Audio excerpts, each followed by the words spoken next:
ಹಾಕ್ತಾ ಇದ್ದೀವಿ ಅನ್ನೋ ರೀತಿಯಲ್ಲಿ ಇರಾನ್ ಕ್ಲೈಮ್ ಮಾಡ್ಕೊಳ್ತಾ ಇದೆ.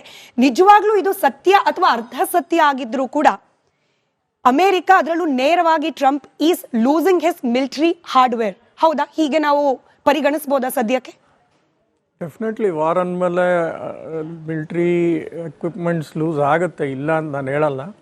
May be yesterday I was reading somewhere they have lost around $2.9 billion ಅಷ್ಟು ಮಿಲಿಟ್ರಿ ಎಕ್ವಿಪ್ಮೆಂಟ್ಸ್ ಲಾಸ್ಟ್ ಆಗಿದೆ ಅಂತ ಹೇಳ್ತಾ ಇದ್ರು.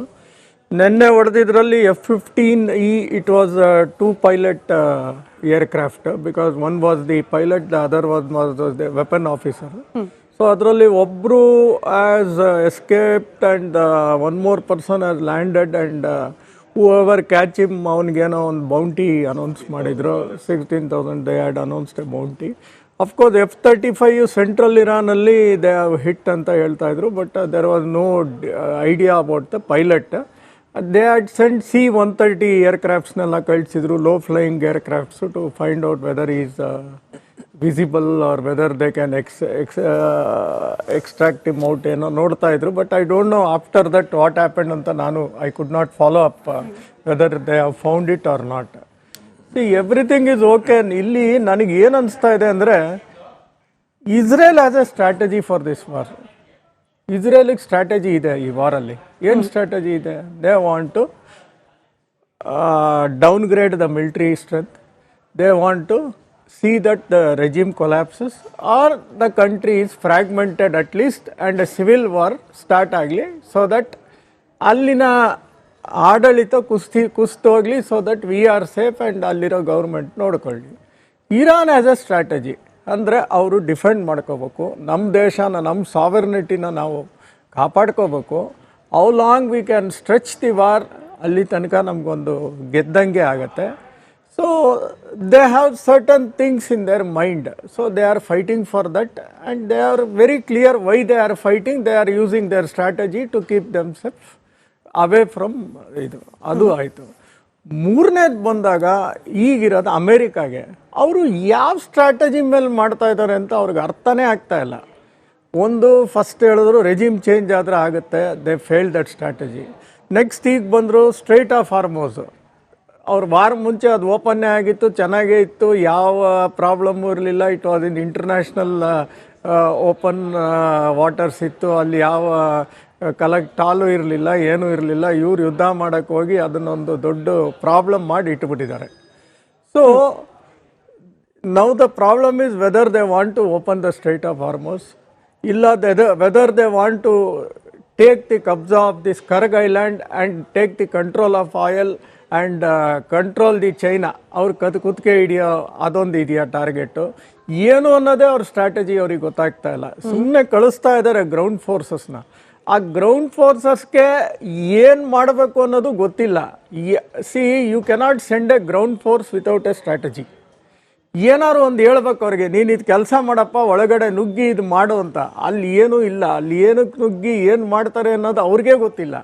So this is where America is totally confusing. Trump ಹೇಳೋದನ್ನು ಯಾರು ಕೇಳ್ತಾನೂ ಇಲ್ಲ. ಮೊನ್ನೆ ಮಾತಾಡಿದ್ಮೇಲೆ $5 ಜಾಸ್ತಿ ಆಯಿತು ಬ್ಯಾರಲ್. ಟ್ರಂಪ್ ಹೇಳಿಕೆ ಆದಮೇಲೆ $5 ಬ್ಯಾರಲ್ ಜಾಸ್ತಿ ಆಯಿತು. ನಾವು ಯುದ್ಧ 2 ವಾರದಲ್ಲಿ ಮುಗಿಸ್ತೀವಿ, ವಿ ಆರ್ ಗೋಯಿಂಗ್ ಸ್ಟ್ರಾಂಗ್ ಅಂದರೆ even the whole of the world is not believing what Trump is talking. ಇದ್ದಕ್ಕಿದ್ದಂಗೆ ಈಸ್ ರಿಮೂವಿಂಗ್ ದ ಪೀಪಲ್, ಇದ್ದಕ್ಕಿದ್ದಂಗೆ is sending the people out. ಯಾಕೆ ಕಳಿಸ್ತಾ ಇದ್ದಾನೆ, ಏನು ಮಾಡ್ತಾ ಇದ್ದಾನೆ, none knows what he is doing. He is causing the problem to America and he is causing the problem to the whole world. Correct. ಈ removing people ಬಗ್ಗೆನೂ ನಾನು ವಿಶೇಷವಾಗಿ ಪ್ರಶ್ನೆ ಕೇಳಬೇಕು. ಅದಕ್ಕೆ ಮುಂಚೆ ಪಾರ್ಥಸಾರಥಿ ಸರ್, 2-3 ವಾರ ನಾವು ಇನ್ನೂ full out, all out stronger ವಾರ್ನ ಮಾಡ್ತೀವಿ, ಅಲ್ಲಿಗೆ ಮುಗ್ದೋಗುತ್ತೆ ಯುದ್ಧ ಅಂತ ಅಮೆರಿಕಾದ ಅಧ್ಯಕ್ಷರಾದ ಟ್ರಂಪ್ ಹೇಳ್ತಾ ಇದ್ರು ಕೂಡ, ಅದೇ ಅಮೆರಿಕಾದ ಇಂಟೆಲಿಜೆನ್ಸ್ ರಿಪೋರ್ಟ್ ಹೇಳುತ್ತೆ ಅಮೆರಿಕದ ಬಳಿಯಲ್ಲಿ ಅಪ್ ಟು 50% ಇನ್ನೂ ಕೂಡ ಅವರ ವೆಪನರೀಸ್ ಹಾಗೆ ಇಂಟ್ಯಾಕ್ಟ್ ಆಗಿ ಉಳಿದಿದೆ. ಒಂದ್ ಕಡೆ ಏರ್ ಡಿಫೆನ್ಸ್ ಹೊಡೆದಾಕಿದ್ವಿ, ಅವರ ಮಿಸೈಲ್ಗಳನ್ನ ಹೊಡೆದಾಕ್ತಿವಿ ಅಂತ ಹೇಳ್ತಾ ಇರುವ ಟ್ರಂಪ್, ಅದಕ್ಕೆ ಕಾಂಟ್ರಾಸ್ಟ್ ಅನ್ನೋ ರೀತಿಯಲ್ಲಿ ಅವರದೇ ದೇಶದ ಇಂಟೆಲಿಜೆನ್ಸ್ ಕೊಡ್ತಾ ಇರುವ ರಿಪೋರ್ಟ್. ಹೌದು, ಟ್ರಂಪ್ನ ಮಾತನ್ನು ಯಾರು ಕೂಡ ನಂಬೋ ಪರಿಸ್ಥಿತಿಲಿ ಇಲ್ಲ, ಆದ್ರೆ ನಂಬೇಕಾಗಿರೋದು ಯಾವುದನ್ನ ಅಂತ ಸದ್ಯಕ್ಕೆ. ಇವಾಗ ಟ್ರಂಪ್ ಪರಿಸ್ಥಿತಿ ಯಾವ ಥರ ಇದೆ, ಅಂದರೆ ಅವರಿಂದ ಯುದ್ಧ ಆಗ್ತಾ ಇರೋದು ಇರಾನ್ನಲ್ಲಿ. ಆದರೆ ಇಡೀ ಪ್ರಪಂಚ ಒಂದು ಅಪಾಯಕಾರಿ ಘಟ್ಟವನ್ನು ಮುಟ್ಟಿದೆ. ಯಾಕೆಂದರೆ ಅವರು ಹೇಳಿದ್ದು ನಮ್ಮ ಲಿಂಗಣ್ಣ ಅವರು ಈಗ ತಾನೇ ಹೇಳಿದಾಗೆ ಇಸ್ರೇಲ್ ಗೋಲ್ಗಳೇ ಬೇರೆ. ಅವರಿಗೆ ಬೇಸಿಕಲಿ ಅವ್ರಿಗೆ ಹಮಾಸ್ ಹೊಡೆದಿದ್ದಾಯಿತು, ಹೆಜ್ಬುಲ್ಲಾ ಆಯಿತು, ಸಿರಿಯಾ ಆಯಿತು. ಅದಾದಮೇಲೆ ಇರಾನನ್ನು ಎಷ್ಟು ಡಿಗ್ರೇಡ್ ಮಾಡೋಕ್ಕಾಗುತ್ತೆ ಅಷ್ಟು ಡಿಗ್ರೇಡ್ ಮಾಡಿ ಅವರು ಇನ್ನೂ ಒಂದು 20 ವರ್ಷ ಇಸ್ರೇಲ್ ಕಡೆ ನೋಡದೇ ಇರೋ ಥರ ಮಾಡೋದು ಅಷ್ಟೇ ಅವ್ರಿಗೆ ಬೇಕಾಗಿರೋದು. ಆದರೆ ಅಮೇರಿಕಾದಲ್ಲಿ ಏನಿತ್ತು, ಅಮೇರಿಕಾ ಪ್ರಪಂಚದಲ್ಲೇ ಅತ್ಯಂತ ಶಕ್ತಿಶಾಲಿ ರಾಷ್ಟ್ರ, ಈಗಲೂ ಕೂಡ ಅದೇ ಆಗಿರೋದು. ಆದರೆ ಟ್ರಂಪ್ ಅವ್ರು ಏನು ಮಾಡಿಕೊಂಡ್ರು ಅಂದರೆ, ಅಲ್ಲಿ ವೆನಿಜುವೆಲಾನಲ್ಲಿ ಅವರು ಪ್ರೆಸಿಡೆಂಟನ್ನು ಕಿಡ್ನ್ಯಾಪ್ ಮಾಡ್ಕೊಂಡು ಬಂದಾದಮೇಲೆ ಅದೇ ಥರ ನಾವು ಇಲ್ಲಿ ಹೋಗಿ ಇರಾನ್ ಮುಂದೆ ನಿಂತ್ಕೊಂಡು ನಮ್ಮ ಎಷ್ಟು ಪವರ್ ಇದೆ ಅದನ್ನೆಲ್ಲ ತೋರಿಸಿ ಮಾಡಿದ್ರೆ ಅಲ್ಲಿನ ಲೀಡರ್ ಇದ್ದಾರಲ್ಲ, ಶಿಯಾ ಲೀಡರ್ ಅಲಿ ಖಮೇನಿ, ಅವರನ್ನು ಅಸಾಸಿನೇಟ್ ಮಾಡಾದ್ಮೇಲೆ ಅವರು ಬಂದ್ಬಿಟ್ಟು ಶರಣಾಗತರಾಗ್ಬಿಡ್ತಾರೆ ಅಂತ ಅಂದ್ಕೊಂಡಿದ್ರು. ಆದರೆ ಇರಾನು ಬೇರೆ ದೇಶ, ಇದು ಇರಾಕು, ಲಿಬಿಯಾ ಈ ಥರ ಸಣ್ಣ ಪುಟ್ಟ ದೇಶಗಳ ಥರ ಅಲ್ಲ. ಅವರು 20 ವರ್ಷದಿಂದ ಅಮೆರಿಕ ಹೇಗೆ ಯುದ್ಧ ಮಾಡುತ್ತೆ ಅನ್ನೋದನ್ನ ಚೆನ್ನಾಗಿ ಅಭ್ಯಸಿಸಿ ಅವರು ಡೈರೆಕ್ಟ್ ಆಗಿ ನೇವಲ್ ಫೋರ್ಸ್, ದೊಡ್ಡ ನೇವಲ್ ಫೋರ್ಸ್ ಇಟ್ಕೊಳ್ಳಿಲ್ಲ, ದೊಡ್ಡ ಏರ್ ಫೋರ್ಸ್ ಇಟ್ಕೊಳ್ಳಿಲ್ಲ. ಯಾಕೆಂದರೆ ಅದರಿಂದ ಯಾವುದೂ ಉಪಯೋಗ ಇಲ್ಲ ಅವ್ರಿಗೆ. ಆದ್ದರಿಂದ ಅವರು ಅಸಿಮೆಟ್ರಿಕ್ ವಾರ್ಫೇರ್ ಹೇಗೆ ಮಾಡ್ಬೋದು ಅನ್ನೋದನ್ನು ಚೆನ್ನಾಗಿ ಯೋಚನೆ ಮಾಡಿ ಹೇಗೆ ಮಾಡ್ಬೋದು ಅಂತ ಅಂದ್ಕೊಂಡು ಅವ್ರು ರೆಡಿಯಾಗಿದ್ದರು. ಇವರು ಹೋಗಿ ಆ ಟ್ರ್ಯಾಪ್ನಲ್ಲಿ ಸಿಕ್ಕಾಕೊಂಡ್ರು. ಇವಾಗ ಒಂದಾಯಿತು. ಎರಡನೇದೇನು ಅಂದರೆ, ನಾವು ಇಷ್ಟೊಂದು ಪ್ರಭಾವಶಾಲಿ ರಾಷ್ಟ್ರ ಇದ್ದೀವಿ, ನಾವು ಅಲ್ಲಿ ಸ್ಟ್ರೇಟ್ ಆಫ್ ಹಾರ್ಮೋಸ್ ಇದೆಯಲ್ಲ, ಅದನ್ನು ನಾವು ಹೇಳಿದ ತಕ್ಷಣ ಒಂದು ನಮ್ಮ ಫ್ರಿಗೇಟೋ ಯಾವುದೋ ಒಂದು ವೆಸಲನ್ನು ಅಲ್ಲಿ ಕಳಿಸಿ ಜೋರು ಮಾಡಿದ್ರೆ ಅಲ್ಲಿ ಬಿಟ್ಬಿಡ್ತಾರೆ ಹೆದರ್ಕೊಂಡು.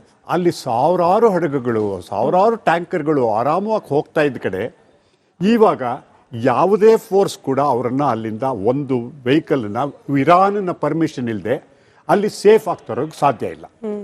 ಅದು ಇವರ ನ್ಯಾಟೋ ಮೆಂಬರ್ಸ್, ಬೇರೆ ನ್ಯಾಟೋ ಮೆಂಬರ್ಸ್ ಯುರೋಪಲ್ಲೆಲ್ಲ ಇದ್ದಾರಲ್ಲ, ಅವರೆಲ್ರಿಗೂ ಗೊತ್ತಾಗಿದೆ.